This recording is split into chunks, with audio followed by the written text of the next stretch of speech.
जी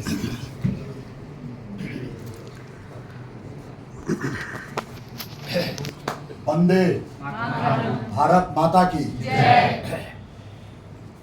आज मैंने सुबह में कहा था मैडम के सामने कि गुरु का अर्थ होता है जो गुरूर जो है अहंकार कम करे, इसीलिए कि ज्ञान जो है वही बसता है जहाँ की विनम्रता होती है। विद्या ददाति विनयम। इसीलिए आज जो हमारे जो दिवंगत राष्ट्रपति थे सर्वपल्ली राधाकृष्णन, एक दार्शनिक थे, एक शिक्षाविद थे, इनके जन्म तिथि पर हम लोग शिक्षक दिवस मनाते हैं। लेकिन एक बात यहाँ पर याद रखने की है कि शिक्षक बनना और गुरु बनना दोनों में बहुत अंतर है। शिक्षक जो है कैरियर हो सकता है, कोई भी शिक्षक बन, लेकिन गुरु बनना वो इसीलिए कि हम लोग के यहाँ कहा गया है कि गुरु एक ऐसे उन्नत व्यक्तित्व के व्यक्ति हैं, है ना, जो हम लोग क्या गया तमसो माँ ज्योतिर्गमय, असतो माँ सदगमय, मृत्योर माँ मृतंगमय। चूंकि जो अज्ञानता है वो अंधकार है और ज्ञान जो है प्रकाश है ना। तो अंधकार से प्रकाश की ओर चलना और मृत्यु से, है ना, अमरत्व की तरफ चलना, ये संसार का नियम है। सब जो आया है उसको जाना है, लेकिन अमरत्व प्राप्त करने के लिए अमरत्व नाम से होता है, कर्म से होता है ना। इसीलिए भगवान श्री कृष्ण ने अर्जुन को कुरुक्षेत्र की भूमि में कहा था कि हतो वा प्राप्स्यसि स्वर्गम जित्वा वा भोक्ष्यसे महीम तस्मात् उत्तिष्ठ कौन्तेय युद्धाय कृतनिश्चय, है ना। उन्होंने ये नहीं कहा कि तुम हमारे बहनोई लगते हो, रिश्ता में उनका बहनोई था, उनकी बहन सुभद्रा का पति था। तो भगवान श्री कृष्ण ने ये नहीं कहा कि तुम मेरे बहनोई हो, मेरे रिश्तेदार हो, मेरे मित्र हो, इसलिए तुम्हारी जय हो। उन्होंने कहा हतो वा प्राप्स्यसि स्वर्गम, मारे गए युद्ध भूमि में वीर गति प्राप्त करोगे, स्वर्ग प्राप्ति करोगे, और अगर जीत गए तब तुम धरती का राज्य भोगोगे, है ना। वीर भोग्या वसुंधरा। तो जो मरना नहीं जानता है वो लड़ना नहीं जानता है, और जो लड़ना नहीं जानता है वो मातृभूमि के लिए कभी कोई बलिदान नहीं दे सकता है। क्योंकि सुख की प्राप्ति जो है वो ये भोग जो है का संसार जो है इसका कोई अंत नहीं है। लेकिन इसीलिए चाणक्य ने कहा था कि जीवन में चाणक्य से बड़ा गुरु इस युग में भगवान श्री कृष्ण के बाद जो उन्होंने एक बच्चे को देखा और चंद्रगुप्त मौर्य को मगध का सम्राट बनने का अवसर दिया और उस व्यक्तित्व उनका डेवलप किया।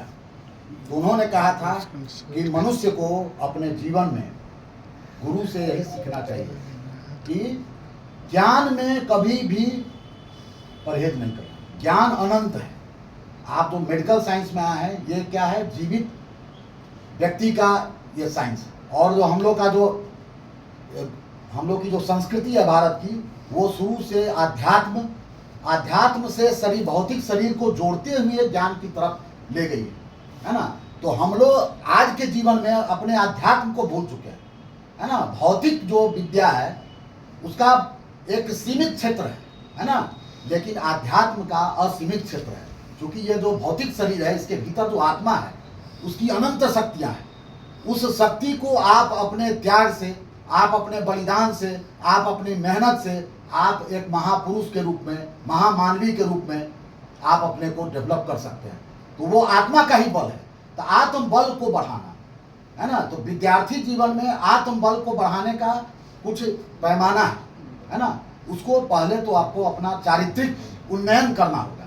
तो चारित्रिक उन्नयन करने के लिए सबसे बड़ा चीज है कि हम लोग अपने व्यक्तिगत जीवन में उसको उतारें। व्यक्तिगत जीवन में कैसे उतारेंगे, ये हम लोग क्या कहा गया कि ब्रह्म मुहूर्त में उठना पहला चीज जो है। मैं जब मेडिकल की तैयारी करता था 3 बजे भोर के बाद मैं उठ जाता ब्रह्म मुहूर्त में, है ना। तो ब्रह्म मुहूर्त में पाठन करना, आप जीवन में देखिएगा कि ब्रह्म मुहूर्त में जितने भी हमारे ऋषि मनीषी जो बड़ा ज्ञान जो है सो आज धरती पर छोड़ के गए हैं हम लोग के लिए। भारतीय संस्कृति इतनी उन्नत है, तो उन लोगों ने ब्रह्म मुहूर्त में जग करके ज्ञान को प्राप्त किया और अपने शिष्यों को भी, जो गुरुकुल होते थे उसमें ब्रह्म मुहूर्त।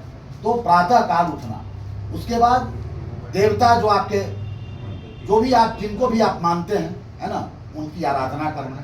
उसके बाद गुरु की सेवा करना। गुरु की सेवा करना का मतलब ये नहीं है कि आप अपना काम छोड़कर, गुरु की सेवा का मतलब है कि गुरु के पास आप जिस अर्थ के लिए गए हैं, जिस कामना से गए हैं, उसकी पूर्ति के लिए सटीक अपना प्रयास करना, है ना। क्योंकि हम लोग, भगवान श्री कृष्ण ने ये कहा कि कर्म पर आपका अधिकार है ना। कर्मण्येवाधिकार अस्ते मां फलेषु कदाचन मां कर्म फल हेतु ते संगो अधि कर्मणि। तो फल पर आपका अधिकार नहीं है। आप मेहनत से पढ़ सकते हैं, आप मरीज को बचाने का प्रयास कर सकते हैं, जीवन देने का, जीवन मृत्यु ऊपर वाले के हाथ में। लेकिन आपको ये अफसोस नहीं होगा जब आप ईमानदारी से पढ़िएगा और अपनी ईमानदारी से आप जो है मरीज की सेवा कीजिएगा। आज विद्यार्थी जीवन में, मेडिकल कॉलेज में, और जब अकेले भी आप कहीं रहिएगा तो उस समय आपको ये ज्ञान जो है, ये ईमानदारी जो है वो आपको बचावेगी और आपको आत्मबल देगी, है ना। तो आज हम लोग को यही बात ध्यान देना है ना। और सबसे बड़ी बात है कि मैडम हम लोग की गुरु ये लोग भी हैं, सीनियर हैं, है ना।